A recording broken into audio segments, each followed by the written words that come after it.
Olá, sejam bem-vindos ao primeiro magazine Casa Comum. Saímos de casa e viemos até ao Jardim de Hélder de Carvalho. É aqui que o escultor cultiva as ideias com que nos quer desassossegar. E daqui já começaram a sair também sombras que não quero ver. Um conjunto de instalações que o escultor vai espalhar por diferentes polos da Universidade do Porto. A primeira já se pode ver, está mesmo à entrada da Faculdade de Ciências da Nutrição e Alimentação da Universidade do Porto. Neste programa vamos ainda espreitar os objetos do Museu de História Natural e da Ciência da Universidade do Porto, que vão estar expostos durante o mês de maio, no átrio do edifício histórico da Reitoria, ali na Praça Gomes Teixeira, mais conhecida por muitos como Praça dos Leões. No mesmo edifício, mas na Casa Comum, até ao dia 13 de maio, fique a conhecer o mais recente trabalho do artista americano Mark America, feito em colaboração com inteligência artificial. Mesmo a terminar, já ouviu falar do Grande Caminho Inca, no polo central do Museu de História Natural e da Ciência, com entrada pelo Jardim da Cordoaria, vai encontrar uma exposição de fotografias que nos levam a fazer este caminho com mais de 500 anos de história. E já temos connosco o escultor Hélder de Carvalho, que vai deixar a sua marca em diferentes espaços da Universidade do Porto. Obrigada por nos receber neste jardim, de onde brotam os frutos da sua imaginação. Para início de conversa, perguntava-lhe como é que surgiu esta ideia, este projeto Sombras que não quero ver. São ideias que vêm de facto de longe, sendo que talvez só agora tenham surgido algumas circunstâncias e algumas condições que permitiram se calhar começar a transformar essas ideias em algo de concreto. É evidente que há influências, há referências. Posso contar, por exemplo, um facto que pode de algum modo ter influído. Eu recentemente vi uma grande exposição do O'Keeffe em Veneza, que me marcou profundamente, embora eu já conhecesse a obra dele, não é? E de algum modo pode ter despertado esta questão e trazer para este momento esta ideia de concretizar algumas destas instalações que eu tenho intenção de montar. Depois, é evidente que, como disse também, ou antes, saberá, há uma influência possível de textos que tenho lido e que pretendo selecionar para cada instalação que venha a fazer à volta precisamente deste tema que, no fundo, aborda, digamos, a condição humana na sua vertente mais trágica, vista por mim. Digamos, a versão mais negra, eventualmente mais trágica, da maneira como o ser humano reage perante determinadas circunstâncias. Quer dizer, temos a guerra da Ucrânia a influir, temos uma quantidade de circunstâncias que passam pelo problema social que se desenrola em vários pontos do mundo, e podemos falar do nosso, e é desse que eu quero falar. E, portanto, a questão andará precisamente por aí, por fazer uma interpretação apoiada em textos de autores, precisamente daquilo que é, afinal de contas, a maneira como o homem reage no mundo em que vive e influi nesse mundo. No meu caso concreto, tentarei abordar a vertente mais negativista, digamos assim, do género humano. Para o primeiro trabalho, recorreu a uma frase que o Gonçalo M. Tavares usou: um dia os pobres só terão os ricos para comer. Isto levanta-nos tantas questões como a fome, a miséria, etc. A peça foi colocada à entrada da Faculdade de Ciências da Nutrição e Alimentação da Universidade do Porto. Vamos espreitar um bocadinho do processo criativo e também da inauguração. Há um título para este projeto que eu chamei Sombras que eu não quero ver. Entre outras coisas, as sombras vão aparecer. Para haver uma sombra, tem de haver um objeto que a provoca. Um objeto ou uma forma. Neste caso, uma forma humana. A forma tem determinada forma. Valha a redundância. E, portanto, se a forma é uma forma que me marca pela negativa, talvez não a queira ver. Contudo, ela existe. E como tal, Só não a quero ver, se calhar, muitas vezes por comodidade, ou por comodismo, ou por querer meter a cabeça debaixo do tapete, não é? É uma provocação, quer dizer, é obrigar as pessoas se calhar, a verem o que não querem ver, e incluindo-me a mim próprio, não é? Estou a ver o que não gostaria de ver, mas de algum modo, ao denunciá-lo, também gostaria que deixasse de acontecer, deixasse de se ver, não é? Apoiado, se possível, em gente que de algum modo também questiona estes problemas da bestialidade humana, tentar de algum modo interpretar, por exemplo, neste caso concreto, baseando-me em textos de gente que tem escrito, não é? E sobre este tema. Neste caso concreto, baseio-me precisamente num texto do Gonçalo Lemos Tavares, para fazer esta primeira experiência em que tento, de algum modo, à minha maneira, interpretar esse mesmo texto. A gente sonha, mas a obra nasce, mas fica sempre aquém do sonho.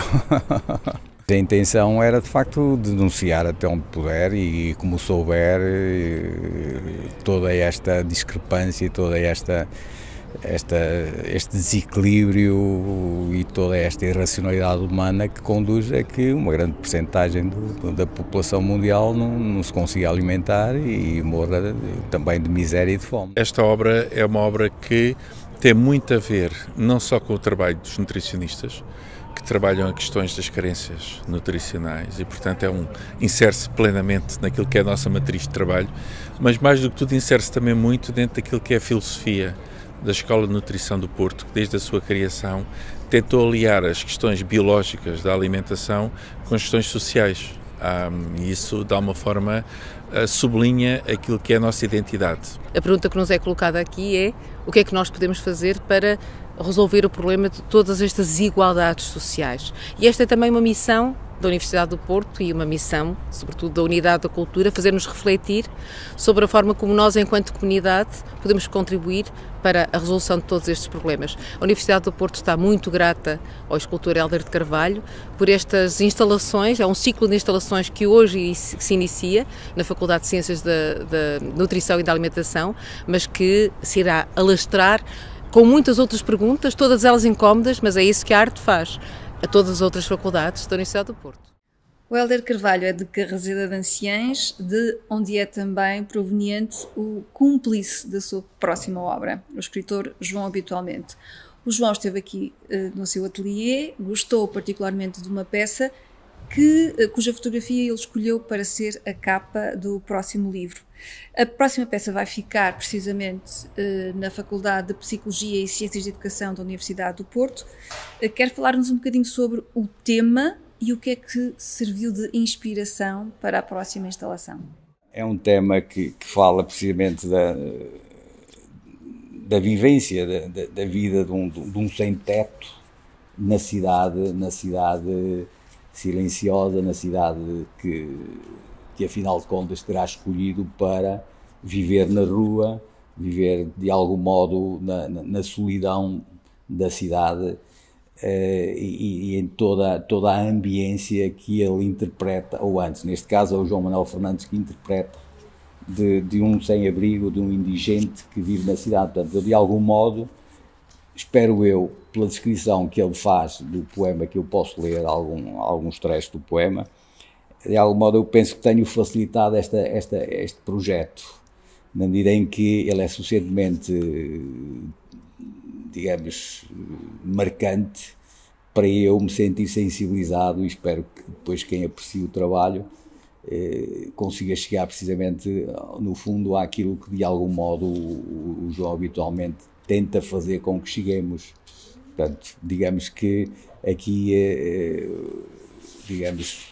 é o João que desempenha um papel, se calhar, preponderante, não só a motivar-me, como de algum modo, lendo depois o poema, a complementar, como que chamamos legenda, aquilo que eu penso esperar fazer na instalação de que estou a falar. Entretanto, se concorda, leio então um pedaço deste poema. Gosto e não gosto, rio e não rio, e a rua é um mar, pão matinal, gritos no contentor, gaivotas que miam, mijo na baixa, último autocarro esmaga a primeira pomba, A rua é minha porque a rua é de quem dorme com ela. Aliso o cartão, chove no molhado, deito-me com os primeiros gatos, levanto-me com a primeira pomba. Pode partilhar connosco que materiais é que pretende utilizar e como é que antevê o processo criativo? O que passa a ser importante no meu projeto, para além da ideia, é de facto ter uma noção das condições de onde vou executar o trabalho, digamos que é um espaço específico que vai exigir determinado tipo de questões que eu tenho que tentar resolver, quer dizer, desde a leitura do que lá tenho até à escala, à questão da iluminação, à questão de facto de algum modo conseguir que o projeto consiga motivar e cativar. Portanto, nestas instalações eu vou preocupar-me sobretudo a ir à procura de materiais já degradados, materiais que são no fundo lixo, e tento transformá-los no sentido de lhe dar uma outra função, descontextualizá-los e a partir deles eu criar a tal dita instalação. A instalação aqui, no meu caso, que sou um indivíduo figurativo, implica sempre, de facto, o uso da figuração. Eu diria que, em vez de instalação, talvez até pudéssemos chamar-lhe cenários. E estou a imaginar, neste caso concreto, simplesmente a recriação de um espaço de rua onde figuras descamisados, de gente rejeitada, gente que lida de um outro modo, de facto, com o espaço que é, no fundo, o teto que eles têm e onde eles, digamos, interagem e sofrem e vivem e sonham, eventualmente, um mundo eventualmente melhor, um mundo mais igual. E, portanto, é por aí, quer dizer, há um trecho qualquer que eu imagino já, não será um trecho qualquer, eventualmente haverá apontamentos de referências, digamos, atuais, sei lá, talvez grafites, mensagens que aparecem na parede, quer dizer, uma quantidade de elementos e elementos figurativos onde o homem, a figura humana, será preponderante, mas naturalmente aparecerá também, se calhar, um arremedo de um gato, ou de uma gaivota, ou de uma pomba, que cai desfeita pelo contacto com um automóvel. Portanto, há aqui uma quantidade de coisas que, de certo modo, o poema indica e que eu me vou limitar mesmo a interpretar. Hélder, muito obrigada por nos ter recebido aqui na sua casa, neste jardim maravilhoso, e por nos ter lido um bocadinho um trecho do poema do João Habitualmente, deste livro Estátuas na Praça, que lhe servirá de inspiração para o próximo trabalho, para o próximo cenário, que neste caso será nas imediações da Faculdade de Psicologia e Ciências da Educação da Universidade do Porto. Muito obrigada. Muito obrigado, eu também.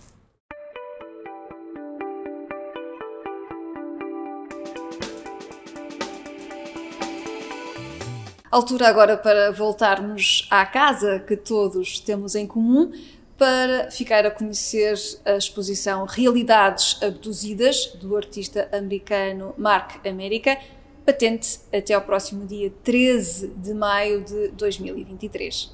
So in the exhibition here in Casa Comum, we call it Abducted Realities, and one of the works in the show is actually called Abduction, and it refers to an artist who goes to the beach every morning and conducts a meditation on the beach, and then usually goes back to their studio to start working on their art practice. But on this particular day, in this story, they get abducted by aliens, and then they leave to wherever the aliens teleport them to. But meanwhile, their AI collaborators back in the studio have already created a new video animation about the artist's abduction, and that's the work that you see in the exhibition. Esta é uma exposição muito importante para a Universidade, porque aborda um tema que se torna cada vez mais relevante para as nossas vidas, que é o da inteligência artificial, e aqui vemos como a inteligência artificial interfere inclusivamente com o próprio ato criativo. E o Mark America é um artista internacional que expôs nos melhores museus e espaços expositivos de todo o mundo, e é para nós um tremendo privilégio poder tê-lo aqui na Casa Comum e, sobretudo, não apenas ter a sua exposição, mas contar com um programa paralelo de workshops, de palestras, de mesas redondas que vão exatamente debater este tema da inteligência artificial, em particular em relação ao ato criativo, mas sobretudo de que forma é que ele afeta toda a nossa vida.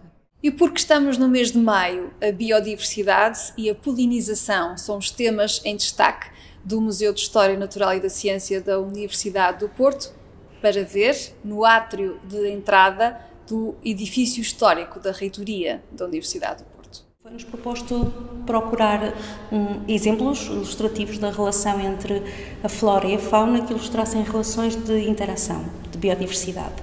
E por isso resolvemos escolher os polinizadores, que são responsáveis pela polinização das plantas. Portanto, os insetos que são responsáveis pela polinização de plantas quer nativas, quer invasoras no nosso país. E em conversa os dois estivemos à procura de pares dinâmicos. Exatamente. A primeira proposta foi que escolhêssemos uma relação de polinização nativa. O exemplo mais icónico são as orquídeas. Por isso eu disse, tens aí alguma coisa na tua coleção associada a orquídeas, e escolheu-se uma espécie de orquídea, 2 exemplos de abelhas que a polinizam. A outra planta foi um estramónio, que é uma planta invasora, mas que já está presente há bastante tempo no nosso país e que é, por sua vez, também polinizada por um inseto, por uma borboleta noturna, essa nativa, mas que entre a sua alimentação passou a incluir também esta espécie exótica da flora. No caso da flora, os casos mais típicos de colheita são as colheitas que são feitas ou em campanha de investigação no campo, portanto amostragens em locais para conhecer a flora de um determinado local, ou colheitas que eram feitas no âmbito das colheitas do Index Seminum, que eram umas colheitas das sementes que existem das plantas mais vulgares de Portugal para troca de sementes com outros jardins botânicos. Chegou até nós através da colheita de um professor, Arnaldo Deodato Roseira, que era o antigo diretor do Jardim Botânico nos anos 60, na altura do novo Jardim Botânico, no Campo Alegre, e que, sendo ele o diretor do jardim e do herbário, fazia muitas colheitas para engrossar as coleções, especialmente no que toca a registros de plantas que ainda não tinham sido avistadas em Portugal, ou então de plantas que se estava a começar a estudar a distribuição para a publicação dos dados. A borboleta faz parte de uma coleção que foi doada ao museu em 2016. Foi colhida pela pessoa que fez essa coleção na região centro do país. As 2 abelhas foram colhidas por mim, uma já quase há 20 anos, a outra há 2 anos, e o objetivo aí é recolher para conhecer que espécies é que existem. Ambas foram recolhidas aqui na zona do Grande Porto, e o objetivo primeiro é conhecer que espécies é que habitam aqui na região. Em parceria com a Embaixada do Peru, temos uma exposição de fotografia sobre o Grande Caminho Inca. Esta exposição está patente no polo central do Museu de História Natural e da Ciência da Universidade do Porto, o museu favorito do presidente da autarquia, Rui Moreira. Este museu é o meu museu favorito. É estranho, como presidente de Câmara tem várias casas de museu no Porto e até o Museu Nacional, dizer que este é de facto o meu museu favorito.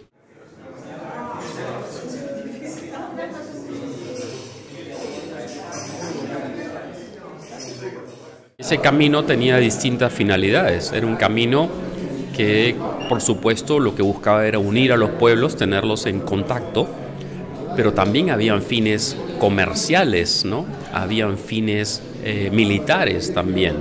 El camino se preserva hasta hoy. Y eso quiere decir que los peruanos antiguos tenían una técnica de ingeniería impresionante, porque no solamente estamos hablando de una extensión enorme, sino que estamos hablando de una geografía muy difícil. Este museu tem desde logo uma coisa extraordinária, é que abriu as portas de um tesouro que a Universidade tinha e que só de vez em quando é que nós conseguíamos ir lá ver o que é que havia. Depois porque tem uma ligação à ciência, que é uma coisa particularmente importante, e à natureza. E depois também por uma razão eu diria de ordem particular, é que a coleção de borboletas do meu trisavô foi doada à Universidade do Porto e está cá. Os museus são muito mais do que meros repositórios de memórias. São plataformas de ativação e disseminação de memórias. É isso que nós fazemos com esta iniciativa de acolhimento de uma exposição sobre o caminho Inca, que é fruto de uma feliz parceria com a Embaixada do Peru. O caminho Inca é um caminho que é feito pelo ser humano e resulta da sociabilização humana há mais de 5 séculos e faz parte da matriz identitária do próprio Peru. E é isto que nós queremos fazer neste museu também. Promovemos a biodiversidade, mas promovemos também esta heterogeneidade cultural, que é no fundo também sempre um caminho de paz. Venha cá visitar o caminho Inca. Cinema, exposições, lançamento de livros, a Universidade é um espaço de cultura. Para mais informações, sempre atualizadas, basta recorrer ao website da Casa Comum.